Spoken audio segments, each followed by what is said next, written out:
ইতিহাসের অন্যতম ভয়াবহ দাবানলের ক্ষত না সারতেই নতুন আরেকটি দাবানল হানা দিয়েছে যুক্তরাষ্ট্রের লস অ্যাঞ্জেলেসে। নতুন দাবানলটি দ্রুত গ্রাস করছে শহরটির উত্তরাঞ্চলকে। আগুনের ভয়াবহতা ইতিমধ্যে জারি করা হয়েছে রেড ফ্ল্যাগ সতর্কতা।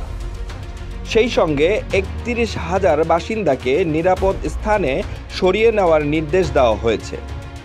বৃহস্পতিবার ২৩শে জানুয়ারি এক প্রতিবেদনে এ তথ্য জানিয়েছে বার্তা সংস্থা রয়টার্স।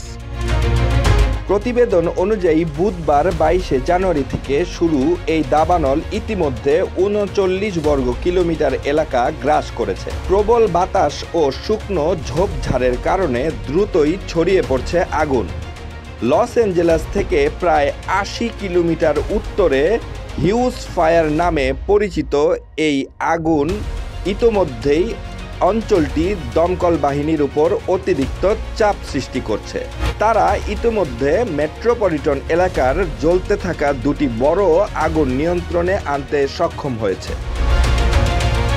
দক্ষিণ ক্যালিফোর্নিয়ায় গত ৯ মাস ধরে উল্লেখযোগ্য বৃষ্টিপাত হয়নি, যা বিপজ্জনক পরিস্থিতি সৃষ্টি করেছে। তবে শনিবার থেকে সোমবার পর্যন্ত কিছু বৃষ্টিপাতের পূর্বাভাস রয়েছে। এই বৃষ্টি হলে দমকল কর্মীদের জন্য বহুল আকাঙ্ক্ষিত স্বস্তির বয়ে আনতে পারে।